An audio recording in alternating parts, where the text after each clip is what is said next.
귀하고 복된 새벽에 나오신 우리 귀한 성도 하나님의 크신 은총이 여러분에게 충만하시길 축복합니다. 오늘 저희들이 함께 읽은 25절에서 33절 말씀 보시게 되면 아름다운 그 압살롬에 대해서 소개를 하고 있습니다. 특별히 25절에서 27절 말씀 보시게 되면 정말 압살롬 25절에 보면 압살롬같이 아름다움으로 크게 칭찬받는 자가 없으니 그는 발바닥부터 정수리까지 흠이 없습니다. 이렇게 기록을 하고 있습니다. 그래서 오늘 압살롬을 왜 다윗이 그렇게 좋아하고 그렇게 많은 죄를 지었음에도 불구하고 압살롬은 그렇게 벌을 내리지 않았는지에 대해서 우리가 이 말씀을 볼 수가 있는데, 이 압살롬이 가만히 보게 되면 그 다윗이 자기 아들 압살롬이 정말 아름답고 흠이 없을 정도로 외모를 보면 이루 말할 수 없는 그런 완벽한 자기 아들에 대해서 이 다윗이 너무 좋아하는 그런 모습을 볼 수가 있습니다. 그런데 우리가 여기서 잊지 말아야 될 것은 정말 우리가 이 외모, 우리가 사람을 볼 때에 외모를 보는 경우가 참 많은데, 오늘 저들이 이 말씀을 통해서 우리 하나님께서는 저들이 모든 죄를 다 담당케 해서 우리가 외모가 어떻든 죄가 많든 적든지 간에 예수 그리스도를 이 땅에 보내주시고 그리고 지금 고난받는 그런 기간 중인데, 그럼에도 불구하고 우리를 사랑하시고 당신의 자녀 삼아주신 것을 보게 되면 오늘도 이 말씀을 통해 우리에게 큰 교훈을 주게 되는데, 그것은 다름이 아니라 우리 사람은 보통 외모를 보지만 우리 하나님은 중심을 보신 하나님이시다라는 것을 알 수가 있습니다. 그래서 우리는 이 다윗은 여러 아들들이 많이 있습니다만은 특별히 압살롬을 사랑한 이유가 바로 이렇게 25절에 있는 것처럼 외모를 보고 그 아들을 사랑했던 그런 모습을 볼 수가 있습니다. 그리고 이 사무엘하 15장으로 들어가게 되면 결국 이렇게 다시 자기 아들 압살롬을 데리고 와서 결국 사무엘하 15장을 가게 되면 어떤 일이 벌어지냐, 압살롬이 드디어 자기 아버지에게 반역을 일으키는 그런 장면이 지금 15장에 바로 넘어서 15장에 나오는 것을 볼 수가 있습니다.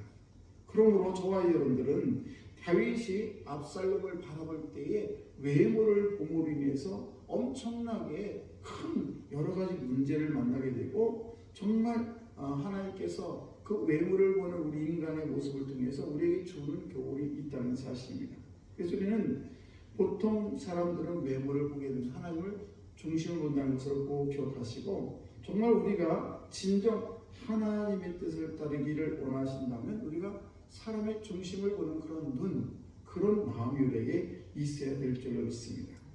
보통 우리가 교회를 다니는 분들 중에서 외적인 모습을 가지고 사람을 평가하는 경우가 참 많이 있습니다.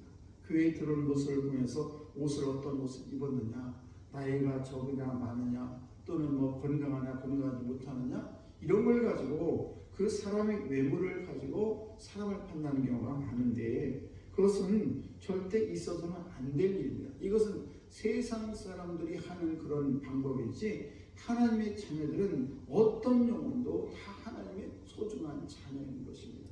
나이가 적든 많든, 또 그분이 못생겼든 잘생겼든 간에 옷을 잘 입고 안 입고 그것이 문제가 아니라 똑같이 하나님께서 그 외아들 그리스도를 이 땅에 보내주시고 그분이 그 사람을 위해서도 목숨을 잃었던 친히 십자가에 매달리신 그 예수님의 귀한 영혼이라는 것을 우리는 결코 있어서는 안 될 줄로 믿습니다. 그러므로 저와 여러분들은 외모로 사람을 평가하지 말고 진정 하나님이 사랑하는 자구나, 이분도 정말 하나님이 사랑하는 그런 자녀라는 것을 우리는 결코 잊지 않게 되면 한 영혼이 얼마나 소중한 영혼이고 그 영혼을 위해서 예수님께서 이렇게 십자가를 생각하게 되면 우리는 그 영혼을 함부로 대할 수가 없다는 사실입니다. 울산에 어떤 한 목사님이 계셨습니다. 근데 부목을 한 5년 정도를 하다 보니까 나도 좀 담임 목사를 하고 싶다라고 하면서 기도를 하기 시작을 했습니다.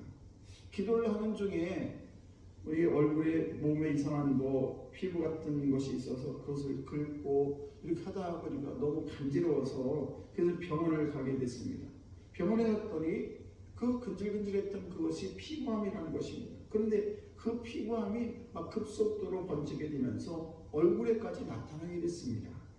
바로 그때 마산에 살고 있던 어떤 목회하고 있던 신학교 자기 동기가 있는데 그 동기가 이제 목회를 하다가 미국으로 유학을 가게 됐는데 그 미국으로 가게 된 그 동기 목사님이 지금 피부암에 걸려가지고 힘들어하고 있는 그 목사님을 초청을 해서 교인들에게 한번 설교를 들어봐달라 이렇게 얘기를 하게 됩니다. 그래서 교인들이 그분을 초청해서 설교 말씀을 들었는데 정말 은혜스러웠습니다. 그리고 이제 임원회가 열리게 됐습니다. 아니 우리 목사님이 이제 외국으로 유학을 가시는데 우리 교회 담임으로 이분을 모셔야 되느냐 안 모셔야 되느냐 문제가 있었습니다. 근데 문제는 그 모시려고 했던 그 목사님이 피부암에 걸려가지고 지금 죽느냐 사느냐는 그런 문제에 걸려 있었던 것이죠.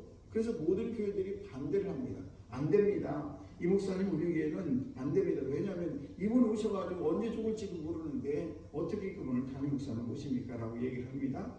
그때 한 집사님 손을 번쩍 들면서 이야기를 했습니다. 제 생각은 다릅니다.